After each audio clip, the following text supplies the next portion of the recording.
Իսկ ինչ այդ պարոն Կարապետյան ասում էր, որ ուժեղ բանակցող են լինելու, ուժեղ են լինելու Մոսկվայում։ Շատ է, 20 դուբլից, ես ուզում եմ մի հարց բացատրել։ Եթե եկեք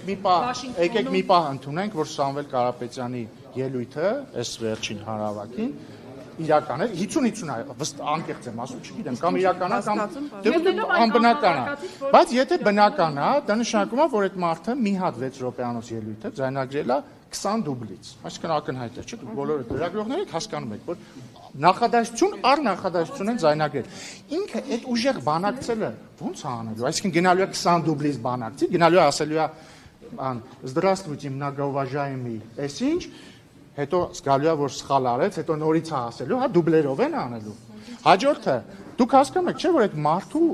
ամենապարզ եւ պրիմիտիվ խոսելու ունակությունը կասկածի տակ է, հասկանում եք, ուժեղ առաջնորդի խոսելու ունակությունը, ընդ որում ոչ միայն հայերենով,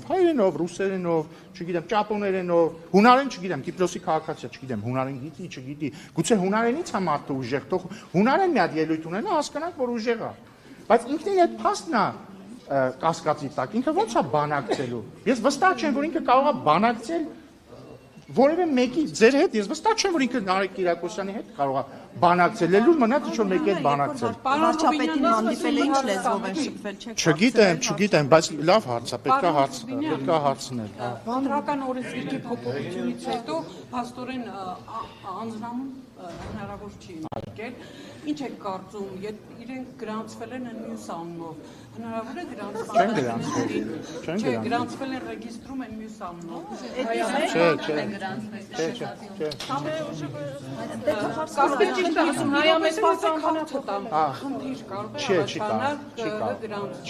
Չեմ կարծում։ Համենայն դեպս ոչ դեր ասած կոնտեքստում հաստատ չի կարող։ Բինյան կներեք,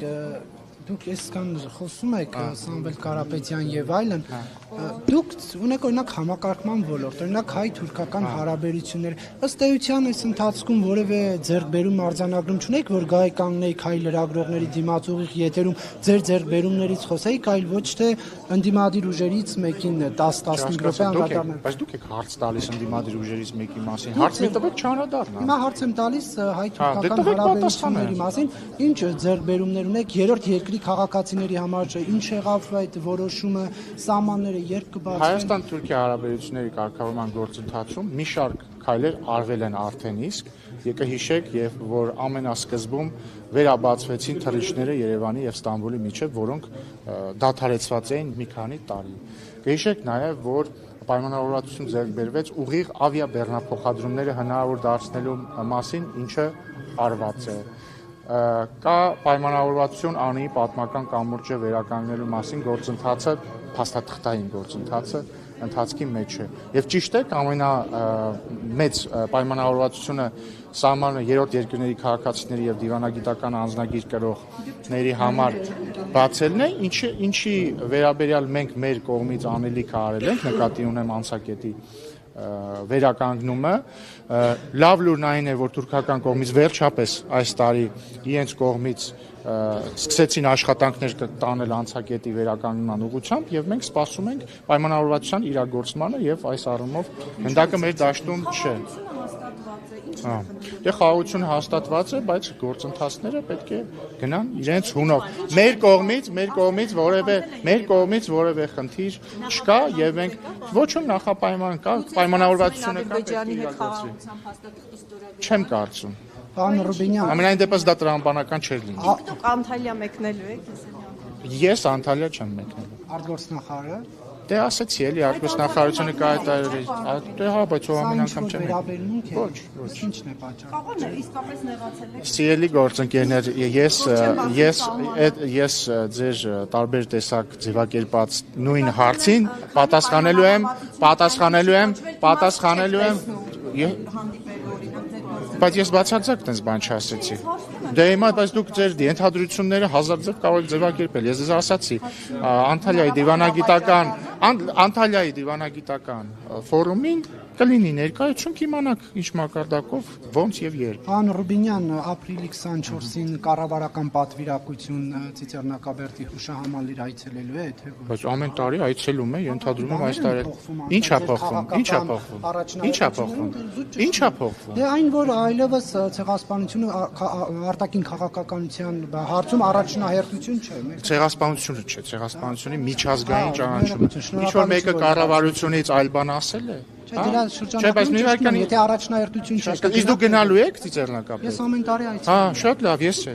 Չէ, ես նկատում եմ ի պաշտոնը, չէ, ի Ես էլ ի պաշտոնե ամեն տարի այցելում եմ բացառությամբ այն տարիներին, երբ որ արտերկրում եմ լինելու։ Գործողման մեջ։ Ոչ մի բան չի փոխվել, կլինի այց։ Բայց ինչի՞ պիտի չլինի։ Այսինքն դուք այնքան եք այդ դուք չէ էլի անձամբ նկատում ես ձեր լրագրողական դաշտը այնքան է փուչիկը փչել ուրացում որ հիմա դուք սկսել եք ինքը ներողություն հա որովհետև բոլորի գործունեության բանն է այնքան եք փչել ես ուրացում ես իմ ինչ դավաճան էս ինչ են ինչ որ ինքներդ սկսել եք այդ աբսուրդներին հավատալ հա Զուտ որ այլևս առաջնահերթություն չի դրա համար Սիրելի Նարեկ ցեղասպանության միջազգային ճանաչումը նաև առաջնահերթություն չի եղել մինչև 98 թվականը Լևոն Տեր-Պետրոսյանի նախագահության տարիներին բայց դա չի նշանակում մի բան է երբ որ դու մի բան դնում ես քո թոփ առաջնահերթություն որպես միջազգային քաղաքականության մաս մեկ այլ բան է քո հիշատակի օրը Չի մասն է խոսքը։ Հստակեցնում եմ, ինչու եք վրդովում։ Դե որ լսեիք հասկանայիք էլի։ Քանի որ հրապարակվել են առաջնահերթական քաղաքական հիմնական ուժերի մասնավորապես ընդդիմադիր դերյակի, այսպես ասենք, դրական ցուցակները աչքի անցկացրել եք վստահ եմ այդ ցուցակները ձեր գնահատականը ինչպես է ստացվում որ երկրորդ նախագահի շնորհիվները հաջողությամբ հանդուրժանում են օրինակ Բարգավաճ Հայաստանում կամ Ուժեղ Հայաստանում սա ինչի մասին է Դե տեսեք շատ հանուր քաղաքական շահի մասին է խոսում թե քաղաքական դաշտը ամլացել է տեխնոլոգիաներ չկա Դե տեսեք շատ հատկանշական է որ փաստորեն կա երագլուխ պատերազմի կուսակցությունը ըստ էության որոնք են այսինքն Սամվել Կարապետյանի Զարմիկի գլխավորած ուժը Սամվել Կարապետյանը չի ղեկավարում որովհետև այդ երեքն դե որովհետև գլխավոր այսպես ասենք ավանգարդում այդ երեք ուժերն են գտնվում Սամվել Կարապետյանի Զարմիկի գլխավորած ուժը Ծառուկյանի գլխավորած ուժը եւ Քոչարյանի գլխավորած ուժը մի վարքան էլի մի վարքան հիմա ինչ հետաքրիր իրավիճակա ստեղծվում Քոչարյանի գլխավորած ուժի առաջին համարն է Քոչարյանը եւ վարչապետի տեխնացուն է Քոչարյանը Ծառուկյանի գլխավորած ուժի առաջին համարն է Ծառուկյանը, բայց վարչապետի տեխնացուն Ծառուկյանը չէ եւ բացառիկ know-how համաշխարհային քաղաքականության մեջ։ Իրենց վարչապետի տեխնացուն գախնի է, այսինքն Ծառուկյանը ասում է Իմ վարչապետի տեխնացուն գախնի է, բայց չի արգելում։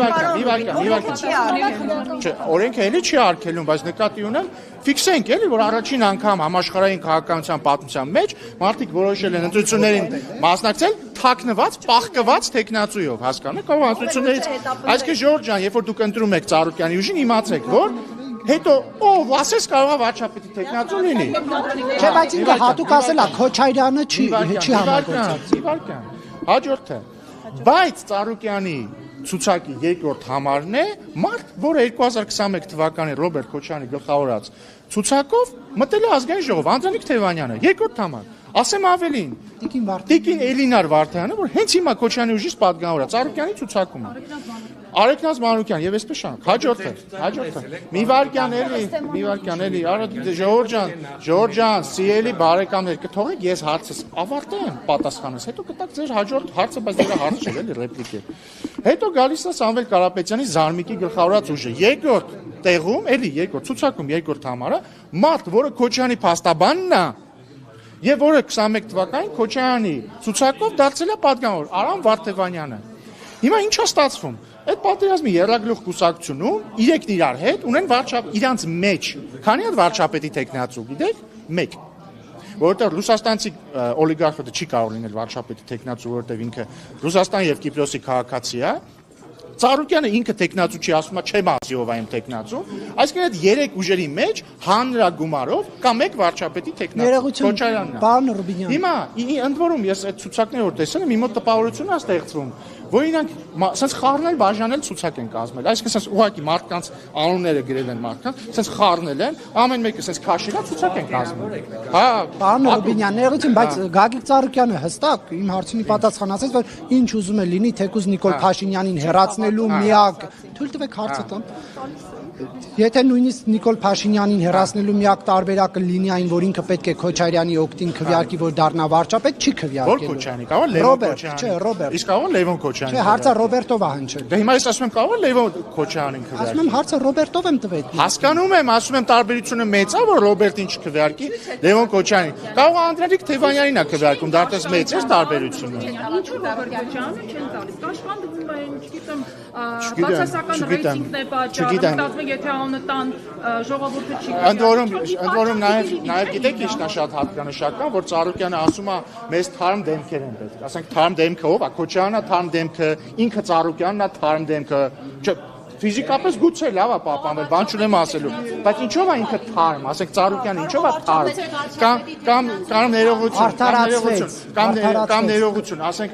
ռուսաստանցի օլիգարխի ինչն է թարմ, ռուսաստանցի օլիգարխի հարազատ եղբայրը, երբ որ մարտի 1 էր անում, երբ որ Երևանի կենտրոնում 10 հոգի սպանում էին երեկոյան, ռուսաստանցի օլիգարխի եղբայրը ՀԿ խմբակցության ղեկավարն էր։ Դրանից հետո նշանակվել է Սերժ Սարգսյանի աշխատակազմի ղեկավար։ Դրանից հետո եղել է ՀԿ խմբակցության անդամ, ու եղել է նաև ՀԿ Հետո էլ տեսնելա որ կոռուպցիա կա, տարեթիվը չեմ հիշի, բայց ինչ տղան ասում է, որ տեսել է կոռուպցիոնե դրսևորումները անհամաձայնություն հայտնել։ Ուզում եք ապացուցեմ, որ խաբել է։ Ինչպես։ Ռուսաստանցի օլիգարխ Սամվել Կարապետյանի եղբայրը Կարեն Կարապետյանը 2017 թվականին ընտրություններում մասնակցել է ՀՀԿ ցուցակով, ընտրվել է ՀՀԿ падգամավոր եւ մինչեւ Թավշյա հեղափոխությունը շարունակել է լինել ՀՀԿ падգամավոր եւ ՀՀԿ անդամ։ Չի միացել։ Այսինքն խափում են, հասկանում եք, ասում է տեսել է, ասում են անհամաձայնություններ է ունեցել ՀՀԿ-ի հետ։ Ասենք ո՞նց է հնարավոր 2017 թվականին անհամաձայնություն ունենալ ՀՀԿ-ի հետ եւ ՀՀԿ ցուցակով դառնալ падգամավոր։ Դե ուրեմն թող չասեն, որ չի մնացել։ Այսինքն ՀՀԿ-ի հետ է։ Դա նույնն է, ոնց որ ես ասեմ, ես Նիկոլ Փաշինյանի հետ որևէ կապ չունեմ։ Այսինքն 7 տարի է падգամավոր եմ ԿՊ-ի, ես Նիկոլ Փաշինյանի հետ կապ չունեմ։ Ցուցակ Ինձ հարց մի տվեք, ես կապ չունեմ։ Կարողացած լավ հարաբերություններ։ Ինչ։ Կարող է, չէ, ինչ որ հարցերում անհամաձայնություն։ Կարող եմ, բայց ես ԿՊ-ի հետ եմ, չէ։ Այսինքն տրամաբանական չի, չէ, որ հիմա ես ասեմ, գիտեք ինչ կա, ես ԿՊ-ի հետ կապ չունեմ։ Այսինքն ԿՊ խմբակցության падգամավոր, բայց կապ չունեմ։